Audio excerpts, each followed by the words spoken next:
नमस्कार दोस्तों, आज की वीडियो में हम कंपेयर करने वाले हैं दो म्यूचुअल फंड्स को। एक गवर्नमेंट सेक्टर का सबसे बड़ा म्यूचुअल फंड कंपनी है एसबीआई म्यूचुअल फंड, उसका फंड है, और दूसरा प्राइवेट सेक्टर का सबसे बड़ा म्यूचुअल फंड जो कंपनी है एचडीएफसी, उसके फंड का। फंड कौन सा होगा? SBI large and mid cap fund का हम कंपेयर करेंगे HDFC large and mid cap fund के साथ। हम इस वीडियो में आपसे 6 टॉपिक्स के बारे में बात करेंगे। नंबर 1 फंड ओवरव्यू, उसकी डिटेल्स के बारे में बात करेंगे, कितना रिटर्न है इनका, क्या क्या रिस्क मेजर्स हैं, पोर्टफोलियो क्या है और उसकी फंड की डिटेल्स क्या हैं। और लास्ट में हम कैलकुलेट करके देखेंगे कि अगर हम सिप या लमसम इन्वेस्टमेंट करते हैं इन म्यूचुअल फंड्स में, SBI large cap and mid cap fund में या HDFC large and mid cap fund में, तो कितना फंड हम लंबे समय में या कई 10 या 20 सालों में अपने लिए बना सकते हैं। तो आइए सबसे पहले एक नज़र फंड ओवरव्यू पे डाल देते हैं। सबसे पहला पॉइंट है वीआरओ रेटिंग। वीआरओ रेटिंग होती है value research rating. Value research rating SBI large and mid cap fund की 3 स्टार है, वहीं HDFC large and mid cap की 2 स्टार है। वैल्यू रिसर्च रेटिंग में जनरली 5 स्टार होते हैं, यानी जिस फंड का स्टार जितने ज़्यादा हैं वो फंड उतना अच्छा है। इस रेटिंग के हिसाब से देखा जाए तो SBI large and mid cap fund HDFC large और मिड कैप फंड से ज़्यादा बेहतर है। अब आइए इनकी कैटेगरी और सब कैटेगरी के बारे में बात कर लेते हैं। दोनों ही फंड की कैटेगरी सेम है, लार्ज और मिड कैप है। सब कैटेगरी भी सेम है। दोनों ही फंड इक्विटी में, इक्विटी बेस्ड फंड है, इक्विटी में इनका पैसा इन्वेस्ट होता है दोनों ही फंड का। वहीं फंड एज की बात करें तो दोनों ही फंड सेम टाइम पे करीब 8 साल 10 महीने पहले स्टार्ट हुए थे। अगर आप फंड साइज़ की बात करें तो फंड साइज़ में जहाँ एसबीआई लार्ज और मिड कैप के पास अभी तक 5,368 करोड़ रुपए का एसेट अंडर मैनेजमेंट है, वहीं HDFC large and mid cap fund के पास 3,499 करोड़ का एसेट अंडर मैनेजमेंट है। यानी इतना पैसा लोगों ने अभी तक इन फंड में निवेश किया हुआ है।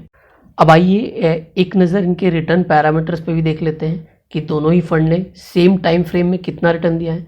अगर हम बात करें 3 मंथ की तो 3 महीने में जहाँ SBI large and mid cap fund का रिटर्न 11.07% रहा है, वहीं उसी टाइम फ्रेम में एचडीएफसी का रिटर्न 15.14% रहा है।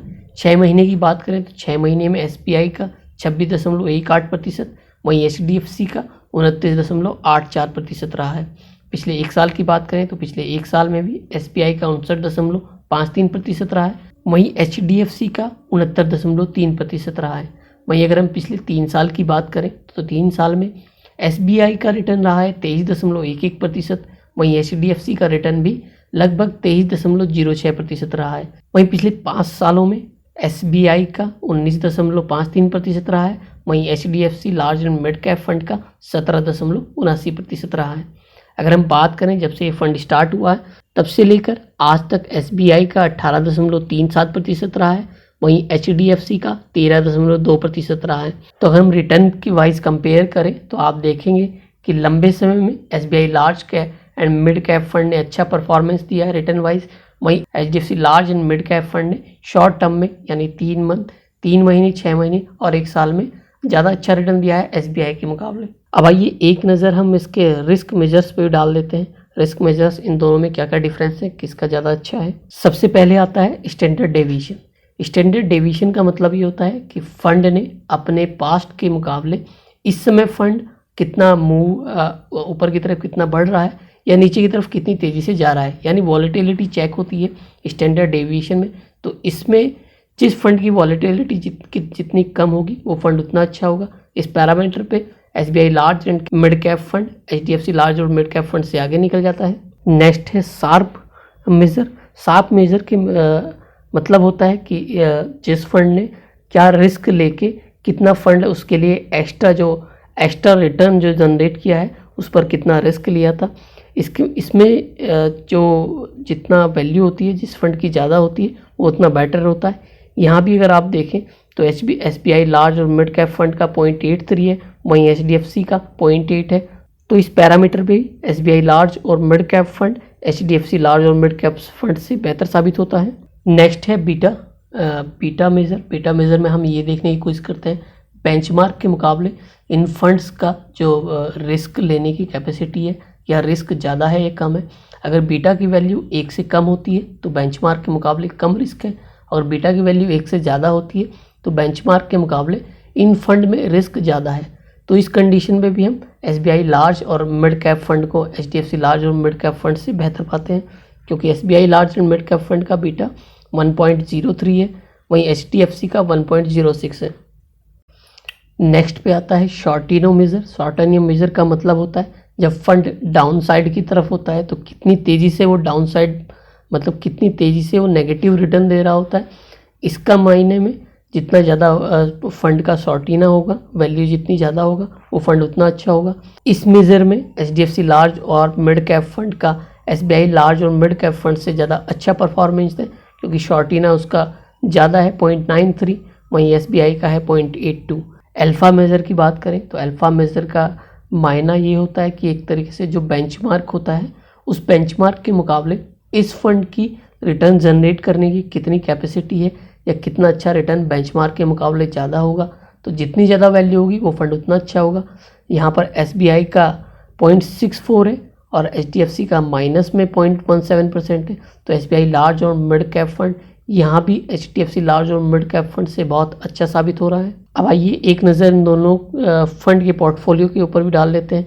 टॉप 3 सेक्टर्स की बात करें तो SBI large and mid cap fund ने फाइनेंशियल में 18.25%, ऑटोमोबाइल में 13.41%, वहीं FMCG में 9.24% तक का इन्वेस्ट किया हुआ है। HDFC ने फाइनेंशियल में 21.96% तक का, एनर्जी में 15.48%, उसके बाद कंस्ट्रक्शन में 8.91% तक का निवेश किया हुआ है। ये टॉप 3 सेक्टर है। टॉप 5 होल्डिंग की बात करें तो SBI ने page industry, ICICI bank limited, HDFC bank, state bank of India, भारतीय एयरटेल लिमिटेड में टॉप 5 होल्डिंग है उसकी। वहीं HDFC की ICICI bank, Infosys limited, state bank of India, Reliance industry और भारत इलेक्ट्रॉनिक्स लिमिटेड में निवेश किया हुआ है टॉप 5 फंड में। जहाँ तक इन्वेस्टमेंट का सवाल है, दोनों ही कंपनियों ने मोस्टली पैसा इक्विटी सेगमेंट पे इन्वेस्ट किया हुआ है। SBI ने 95.25% पैसा इक्विटी सेगमेंट पे निवेश किया हुआ है, वहीं HDFC ने करीबन 90.7% पैसा इक्विटी में निवेश किया हुआ है। अब आइए इन दोनों फंड की फंड डिटेल्स के बारे में थोड़ा जानकारी ले लेते हैं। जहाँ तक एक्सपेंस रेशियो का सवाल है तो SBI large and mid cap fund का एक्सपेंस रेशियो 1.31% है, वहीं HDFC का 1.6% है। एग्जिट लोड SBI में 0.1% है, HDFC में पूरा 1% है। कोई लॉक इन पीरियड नहीं दोनों ही फंड में।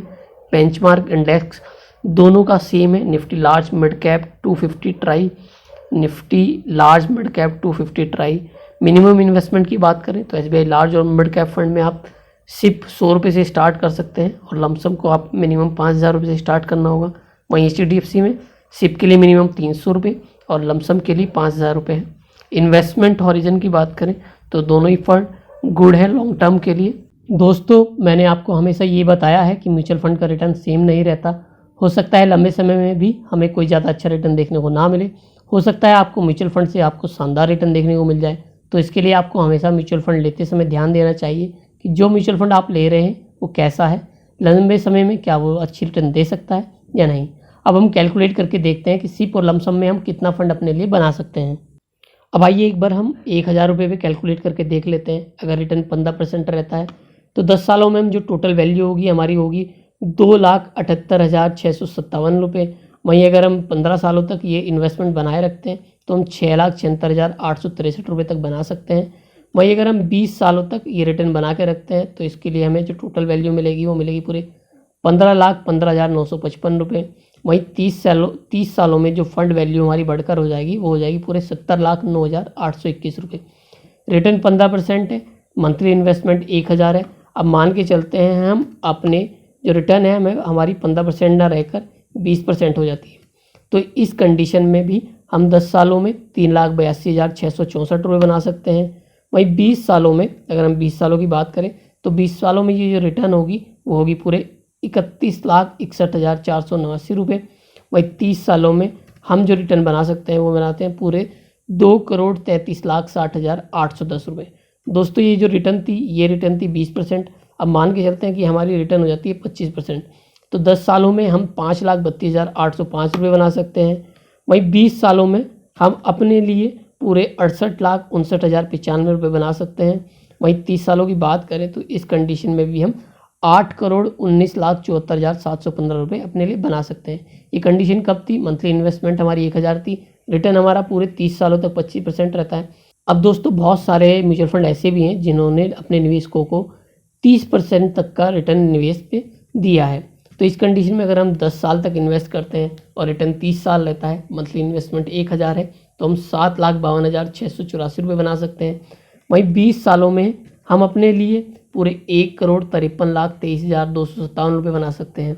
वहीं अगर हम बात करें 30 सालों की, तो 30 सालों में हम अपने लिए 29,73,82,551 रुपये बना सकते हैं। अगर 30 सालों तक 1000 रुपये मंथली इन्वेस्टमेंट करें और हर साल हमें 30% का रिटर्न मिलता रहे, तब इस कंडीशन में हम 29 करोड़ रुपए इतनी बड़ा रकम इतना बड़ा फंड अपने लिए बना सकते हैं।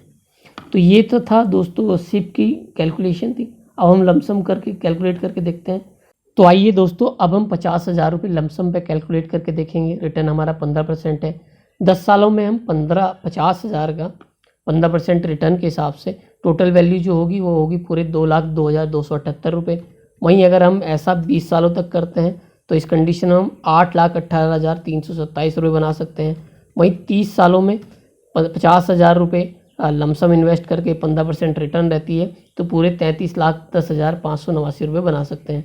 क्या होता है अगर हम ये जो रिटर्न है हमारी इसको बढ़ाकर 20% कर दें?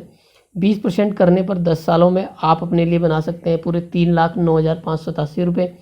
वहीं 20 सालों में आप अपने लिए बना सकते हैं पूरे 19,16,880 रुपये। वहीं 30 सालों में ये आपका टोटल वैल्यू बढ़कर हो जाती है 1,18,68,816 रुपये। किस कंडीशन में? जब रिटर्न रहता है लगातार 30 सालों तक 20%। अब अगर मान लेते हैं कि आपका रिटर्न 25% रहे, तो इस कंडीशन में 10 सालों में आप 4,65,661 रुपये बना सकते हैं अपने लिए। वहीं 20 सालों में आप पूरे 43,36,809 रुपये। वहीं 30 सालों तक अगर हम सेम रिटर्न बनाए रखते हैं तो हम अपने लिए 4,03,89,678 रुपये बना सकते हैं। अब दोस्तों मान के चलते हैं बहुत सारे, क्योंकि आपको म्यूचुअल फंड आपको पता ही है 30% तक का रिटर्न भी दे रहे हैं। तो अगर मान लेते हैं कि 10 सालों तक हमारा म्यूचुअल फंड हमें 10 सालों तक हमारा म्यूचुअल फंड हमें 30% के रिटर्न देता है, तो इस कंडीशन में हम 6,89,292 रुपये। वहीं 20 सालों तक अगर हम इन्वेस्ट बनाए रखते हैं तो 95,02,482 रुपये। वहीं अगर हम 30 सालों तक इन्वेस्ट करके रखते हैं लमसम 50,000 रुपये, तो इस कंडीशन में भी हम 13,09,99,782 रुपये अपने बना सकते हैं। तो दोस्तों ये थी कैलकुलेशन 50,000 रुपये लमसम के साथ। तो दोस्तों आज की वीडियो में SBI लार्ज और मिड कैप फंड का HDFC लार्ज और मिड कैप फंड से ये कंपेयर आपको कैसा लगा? आपका कोई प्रश्न या सुझाव हो तो आप वीडियो में नीचे कमेंट बॉक्स में लिख सकते हैं। अगर आप वीडियो को अभी तक देख रहे हैं तो वीडियो को लाइक भी करते चलें, साथ में हमारे चैनल को सब्सक्राइब करना ना भूलें। धन्यवाद।